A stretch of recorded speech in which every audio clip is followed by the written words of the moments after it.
నమస్కారం AP journalism వార్తలకు స్వాగతం. నా పేరు కృష్ణకుమార్. వార్తల్లో ముందుగా హెడ్లైన్స్.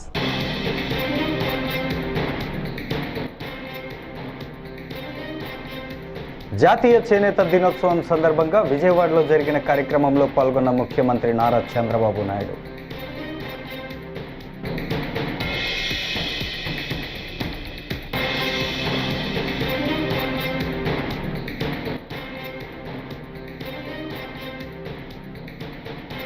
సీఎం చంద్రబాబు అధ్యక్షతన ఏపీ కేబినెట్ సమావేశం అనంతరం మీడియాకు వివరాలు తెలిపిన మంత్రి పార్థసారథి.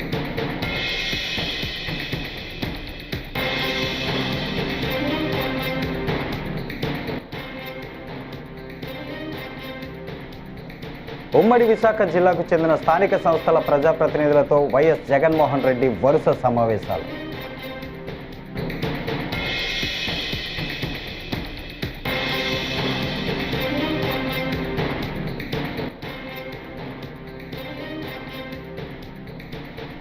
వైసీపీ ప్రభుత్వం 3 ముక్కలాటలో అమరావతికి తీరని నష్టం చేకూర్చిందని మంత్రి నారాయణ వ్యాఖ్యలు.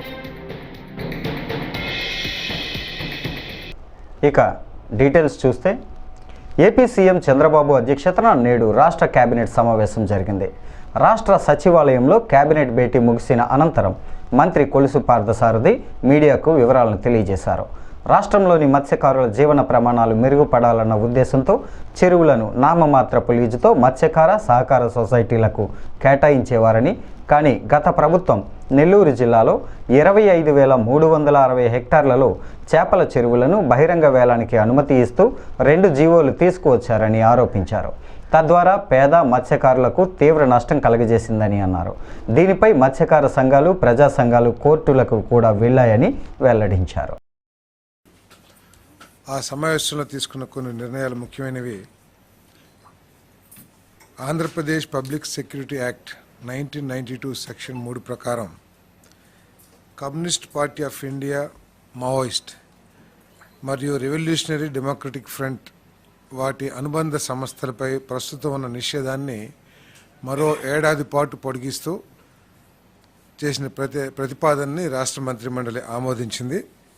దీనికి కారణం ఏంటంటే వామపక్ష భావజాలాన్ని ప్రచారం చేస్తూ ఘర్షణ వాతావరణాన్ని తెరదీయటం, రాష్ట్ర ప్రభుత్వ కార్యక్రమాలకి వ్యతిరేక ప్రచారం చేయటం, అదేవిధంగా ప్రభుత్వ ప్రైవేట్ ఆస్తులకి నష్టం కలిగించటం, కొన్ని శాంతి భద్రతలకి విఘాతం కలిగించే పరిస్థితుల మూలంగా వీటి మీద ఉన్న ఇప్పటికీ ఉన్న నిషేధాన్ని మరొక సంవత్సరం పొడిగించడం జరిగిందని చెప్పేసి పొడిగిస్తూ నిర్ణయం తీసుకోవడం జరిగిందని చెప్పేసి మనం చేస్తాను.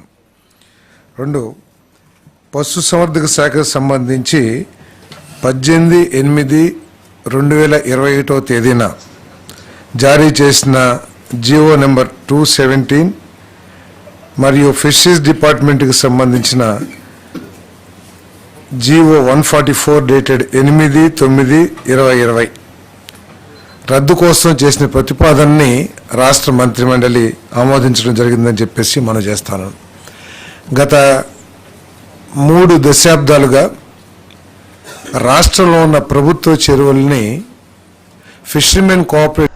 ఉమ్మడి విశాఖ జిల్లాకు చెందిన స్థానిక సంస్థల ప్రజాప్రతినిధులతో వైఎస్ జగన్మోహన్ రెడ్డి వరుస సమావేశాలను నిర్వహిస్తున్నారు. ఈ క్రమంలో అరకు, పాడేరు అసెంబ్లీ నియోజకవర్గాల వైఎస్ఆర్సీపీ ప్రజాప్రతినిధులతో బుధవారం ఆయన భేటీ అయ్యారు. ఉమ్మడి విశాఖ జిల్లా స్థానిక సంస్థల ఎన్నికల్లో వైఎస్ఆర్సీపీ తిరుగులేని మెజార్టీలు సాధించింది. ఎమ్మెల్సీ ఎన్నికల్లో టీడీపీకి తగిన సంఖ్యాబలం లేదు. నైతికలు, విలువలు పాటిస్తే గనక ఆ పార్టీ పోటీ పెట్టకూడదు. గెలిచిన వారంతా ఆయా పార్టీల గుర్తుల మీద గెలిచినవారు. మీ జగన్ ముఖ్యమంత్రిగా ఉండుంటే విలువలు పాటిస్తూ పోటీ పెట్టేవారమే కాదు అని వైఎస్ జగన్ పేర్కొన్నారు. పాడేరు నియోజకవర్గం నుంచి మన పార్టీ తరఫున ఎన్నిక కాబడ్డ జెడ్పీటీసీలు, ఎంపీటీసీలు అందరూ కూడా ఈరోజు అందరం కూడా ఇక్కడ కలవడం జరుగుతూ ఉంది. దాదాపుగా 85 చోట్ల పాడేరు నియోజకవర్గంలో ఎన్నిక జరిగితే మన పార్టీ తరపు నుంచి 57 స్థానాలు మనం గెలిచాం. ఈరోజు మామూలుగా అయితే ఈ ఓవరాల్ ఎమ్మెల్సీ స్థానాలు కూడా ఏదైతే జరుగుతూ ఉందో, పోటీ జరుగుతూ ఉందో, ఇందులో మామూలుగా అయితే ఎవరు తెలుగుదేశం పార్టీ పోటీ పెట్టకూడదు. నైతిక విలువలు ఉన్న ఏ పార్టీ అయినా పోటీ పెట్టకూడదు. ఎందుకంటే 600 చిల్లర స్థానాలు మనం గెలిచినాం. వాళ్ళు గెలిచింది కేవలం 200 చిల్లర స్థానాలు వాళ్ళు గెలిచినారు.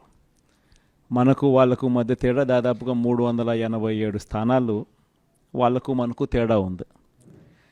గెలిచిన వాళ్ళంతా కూడా మన పార్టీ గుర్తు మీద, మన పార్టీ జెండా మీద గెలిచిన వాళ్ళు. వాళ్ళ సైడ్ అయినా అంతే, మన సైడ్ అయినా అంతే. మరి అటువంటప్పుడు మెజారిటీ లేనప్పుడు ఎవరైనా కూడా పోటీనే పెట్టకూడదు. మామూలుగా మీ జగనే ముఖ్యమంత్రి స్థానంలో ఉండి ఇటువంటి పరిస్థితి కనుక ఉంటే, వాళ్ళకే కనుక మెజారిటీ కనుక ఉంటే అసలు మనం పోటీ పెట్టుండే వాళ్ళమే కాదు. ఎందుకు పోటీ పెట్టాలి? ఎందుకు డబ్బులు ఇచ్చి కొనుగోలు చేయాలి? వేరే పార్టీ గుర్తు మీద గెలిచిన వాళ్ళను ప్రజలు వాళ్ళకు ఓట్లు వేసింది ఆ పార్టీ గుర్తును చూసి, ఆ పార్టీ పేరు చెప్పి, ఆ పార్టీ గుర్తును చూసి, ఆ పార్టీ తరపున వెళ్ళి ఓట్లు అడిగిన తర్వాత, గెలిచిన తర్వాత అటువంటి వాళ్ళను మనం ముఖ్యమంత్రిగా ఉన్నాం కదా, పోలీసులు మన చేతుల్లో ఉన్నారు, అధికారులు మన చేతుల్లోనే ఉన్నారు. జాతీయ చేనేత దినోత్సవం సందర్భంగా సీఎం చంద్రబాబు చేనేత కార్మికులకు శుభాకాంక్షలు తెలిపారు. చేనేతకారుల సంక్షేమం కోసం తమ ప్రభుత్వం ఎన్నో సంక్షేమ పథకాలు ప్రవేశపెట్టినట్లు ఆయన తెలిపారు. ఈ సందర్భంగా ఆయన విజయవాడలోని స్టెల్లా ఆడిటోరియంలో చేనేత ఎగ్జిబిషన్ని ప్రారంభించారు. రాష్ట్ర వ్యాప్తంగా చేనేత కార్మికులు నేసిన చీరలు ఎగ్జిబిషన్ సెంటర్లో ప్రదర్శించనున్నారు.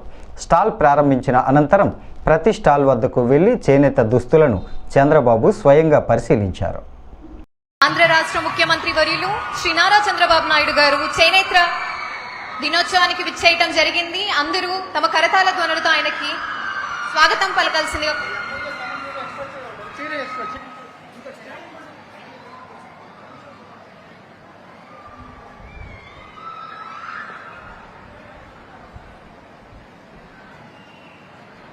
మేడం, ఎమ్మెల్యే పెనమలూరు పేరేంటి?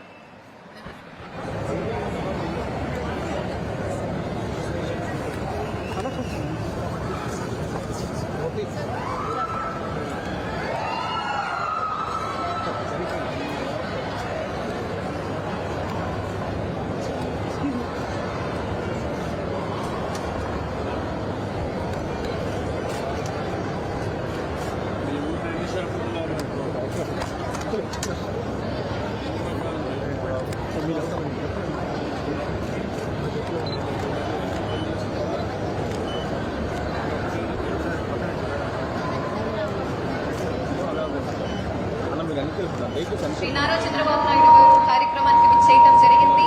సార్, ఇప్పుడు ఓడిఓపీ స్టాల్స్ ని విజిట్ చేయండి. ఆంధ్ర రాష్ట్ర ముఖ్యమంత్రి వర్యులు శ్రీ నారా చంద్రబాబు నాయుడు గారు చేనేత దినోత్సవానికి విచ్చేయటం జరిగింది. అందరూ తమ కరతాళ ధ్వనులతో ఆయనకి స్వాగతం పలకాల్సింది.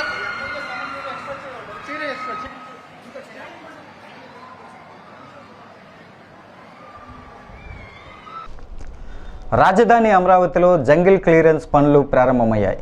బుధవారం ఉదయం మున్సిపల్ పట్టణాభివృద్ధి శాఖ మంత్రి నారాయణ పూజ చేసి మరీ జంగిల్ క్లియరెన్స్ పనులను స్వయంగా మొదలుపెట్టారు.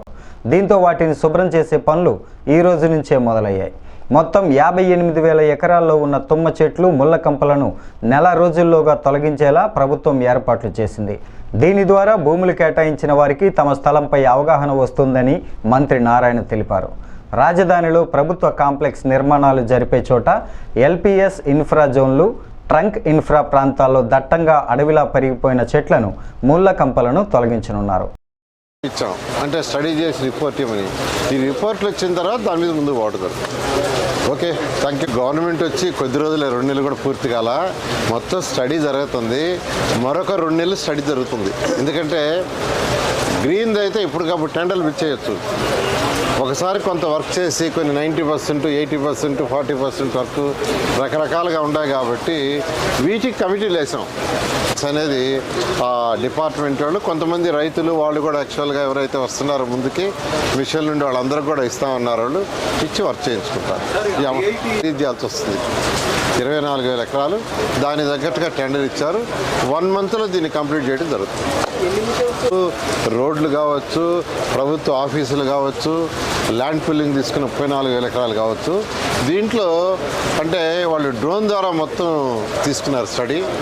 డ్రోన్ ద్వారా మన ఈ ప్రభుత్వాన్ని, తెలుగుదేశం ప్రభుత్వాన్ని నమ్ముకొని ల్యాండ్ ఇచ్చారో, ఏ ఉద్దేశంతో ఇచ్చారో, ఇక్కడ ఒక మంచి రాజధాని రావాలని, వాళ్ళ భూములకు కూడా విలువ రావాలని, ఖచ్చితంగా అది వచ్చే విధంగా ఖచ్చితంగా చేస్తామని రైతు సోదరులందరికీ తెలియజేస్తాం.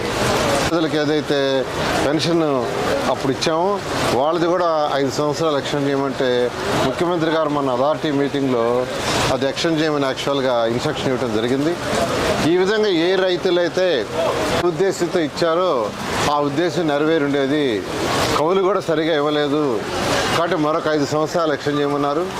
అదేవిధంగా పెన్షన్స్ ఏదైతే ఉన్నాయో వాళ్ళకు కూడా, అంటే కూలీ రైతులు, అమరావతిలో కూలీ రైతులు,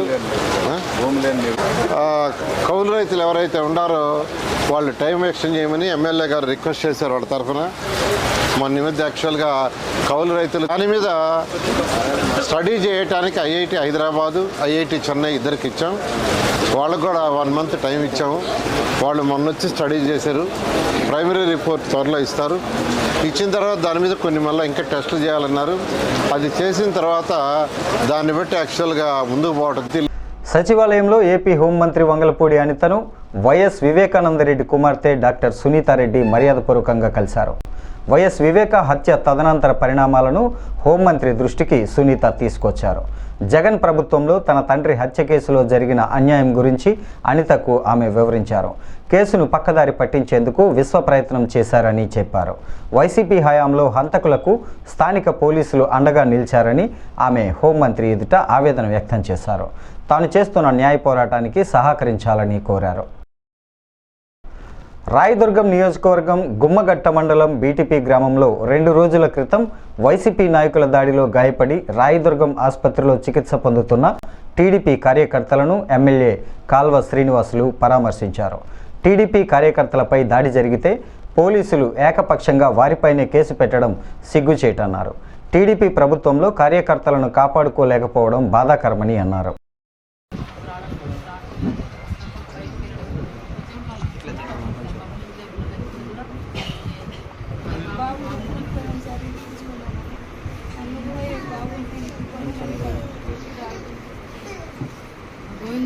గోవిందలో చాలా ఇచ్చేసి ఆడల మీద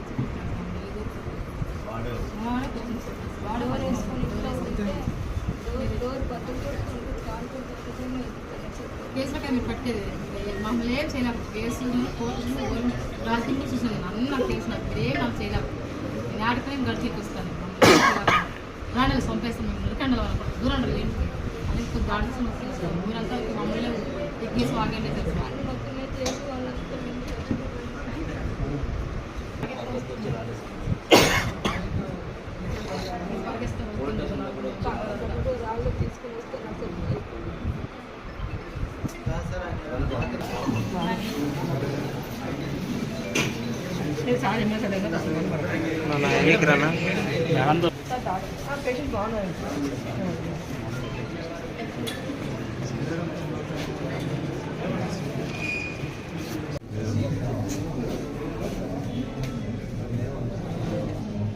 రాష్ట్రంలో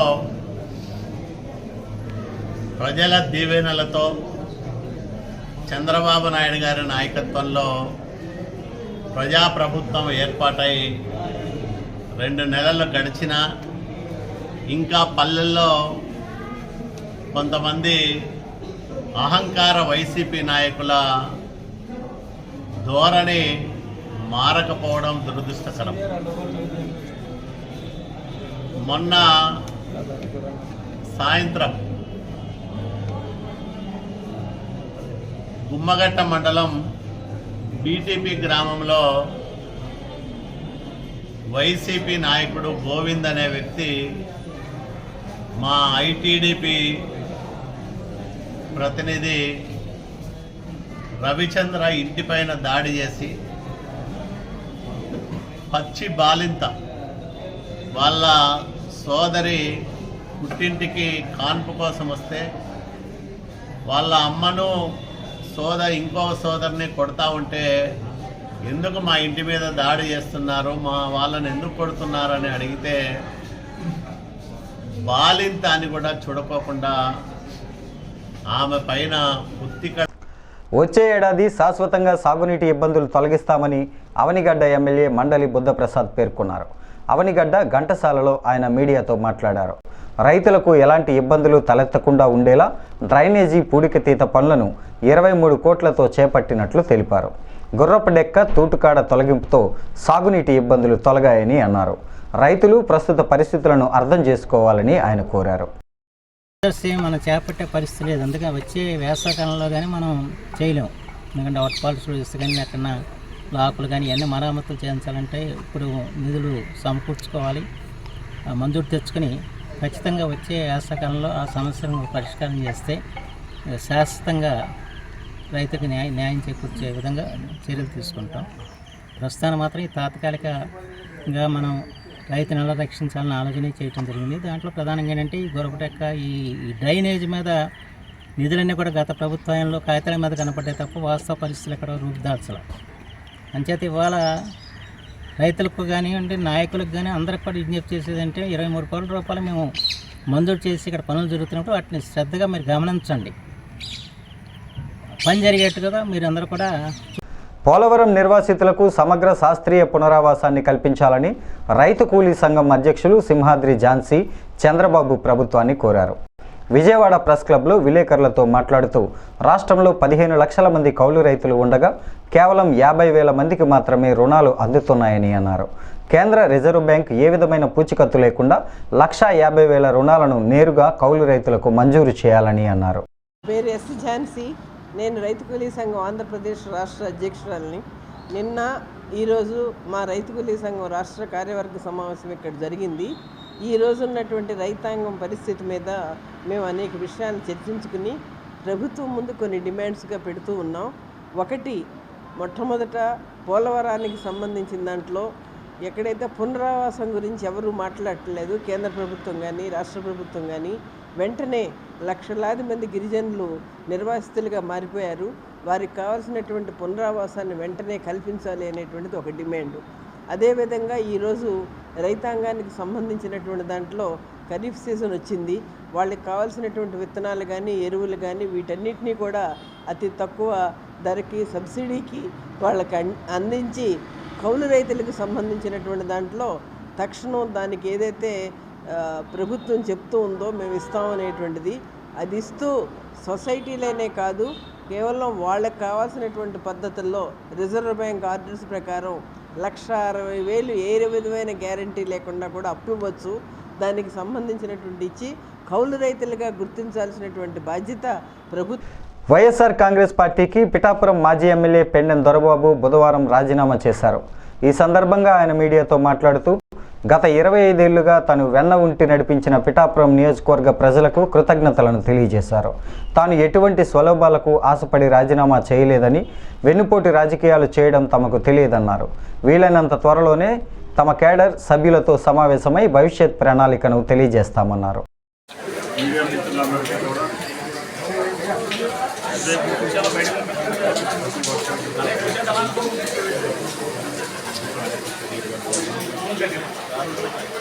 అలాగే ఈరోజు మీ అందరినీ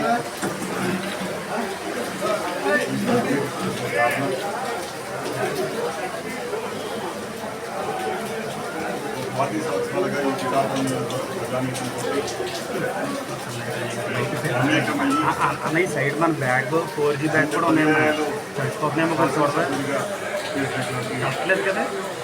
పిఠాపురం నియోజకవర్గ ప్రజానికం అలాగే నేను ఆదం తడుపుతున్నా లేదా తడిపితే పక్కన పెట్టమని చెప్తాను. ప్రజలు అందరూ కూడా నన్ను ఆశీర్వదించి వారు శాసనసభ్యుడిగా తీసుకొస్తున్న పిఠాపురం సభ్యులకి ముందుగా కృతజ్ఞతలు తెలియజేస్తూ నేను రాజకీయాల్లో ఈ 25 సంవత్సరాల్లో ఈ పిఠాపురం ప్రజలకు నా శక్తివంచన లేకుండా ఏ పార్టీలో ఉన్నా ఆ పార్టీకి గౌరవం చేస్తూ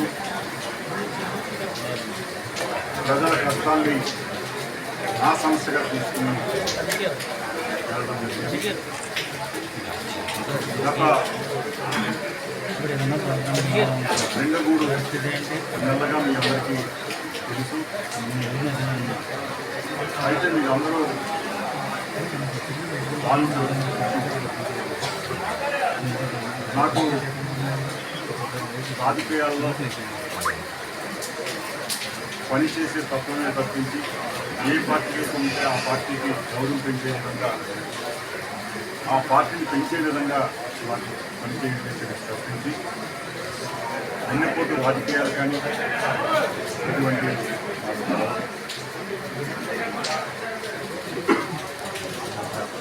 గత 4 నెలలుగా జరిగినటువంటి పరిస్థితుల్లో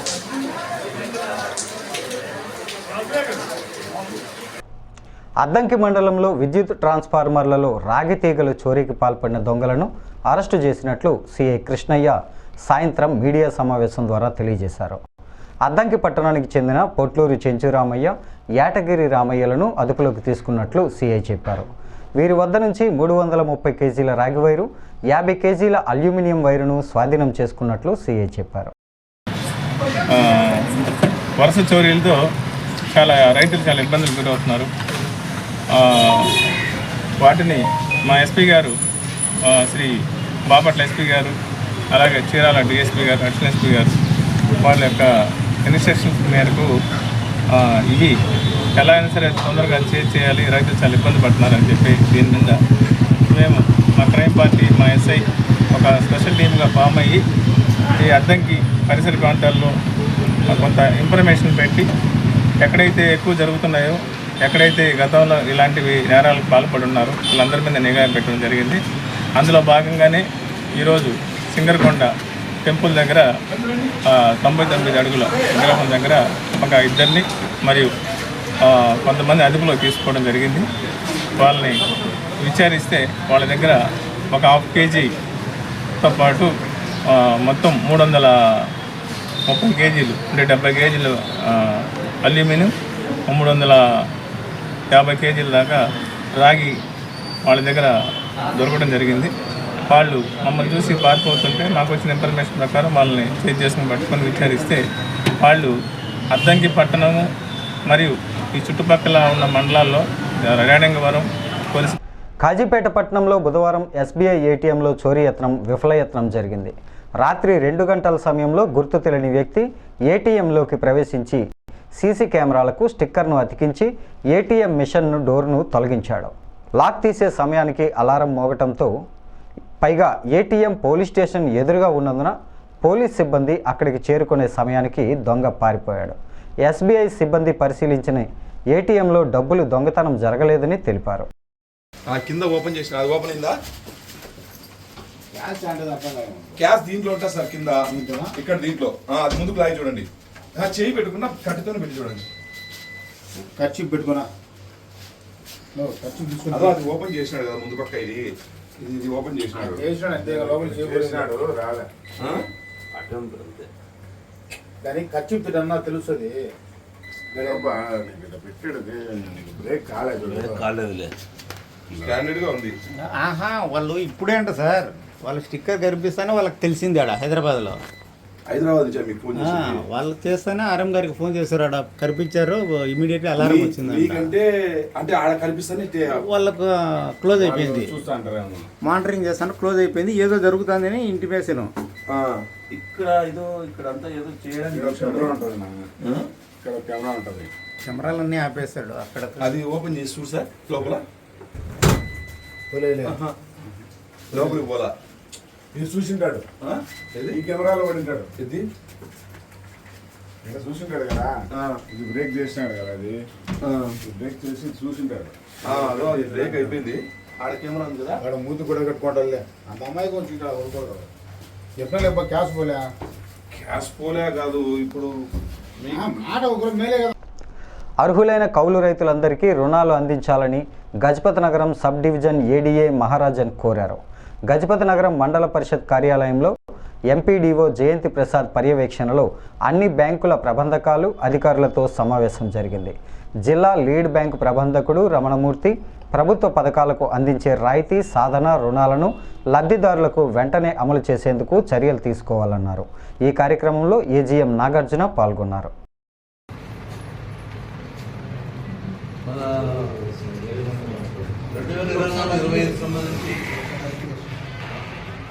నా పేరు మహారాజ్ అని, నేను ఇక్కడ నేటితో ఏడీ గ్రేడ్ చేస్తానండి. లాస్ట్ 2019 నుంచి నేను పనిచేస్తున్నాను.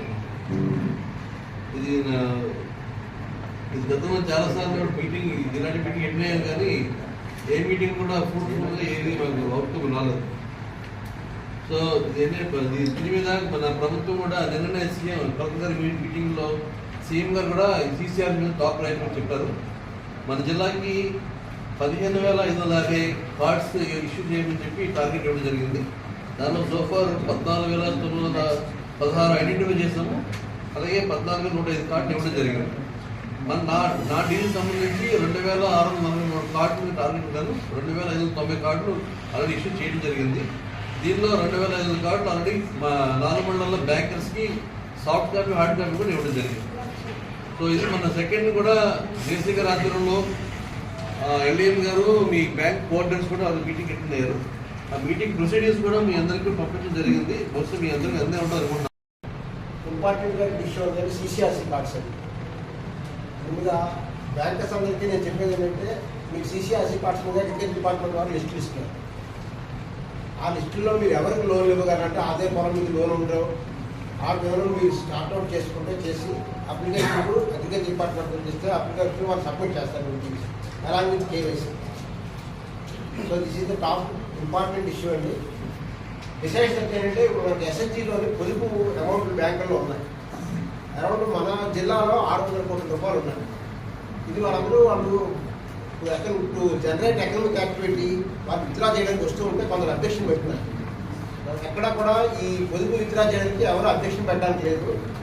దీనికి సర్కులర్ కూడా ఇచ్చారు. మీ అందరికీ షేర్ చేసాం మీ హెడ్ ఆఫీస్ ద్వారా. మీకు వచ్చిందో లేదో తెలియదు, కానీ సో ఎక్కడైనా మీరు పొదుపు విత్డ్రా చేసుకుని వస్తే అది ఎవరో అబ్జెక్షన్ పెట్టకుండా విత్డ్రాకి అలౌ చేయాలి. ఆ తర్వాత పొదుపు తర్వాత వాళ్ళు ఉన్న ఎస్బీ అకౌంట్లో డబ్బుల తర్వాత వాళ్ళు లోన్ తీసుకోండి. ముందు మీరు లోన్ తీసుకోండి, ఎందుకు అవసరంగా వడ్డీ కట్టుకోవడం. మనం ఇచ్చే మన ఎస్బీ అకౌంట్లో 2.75% అంతా వడ్డీ వస్తుంది. మనం లోన్ మీద 11%, 9% తీసుకుంటున్నాం. సో అందువల్ల ఏంటంటే మన పొదుపు డబ్బులు ముందు వాడుకొని తర్వాత మన దగ్గర లోన్ తీసుకుంటూ వాళ్ళు చేసుకుంటాం. అదే లోన్లు తీసుకోవడం మానేడు. ఫస్ట్ వాళ్ళు ఏంటంటే వాళ్ళ దగ్గర. ఈ వార్తలు ఇంతటితో సమాప్తం. నమస్కారం.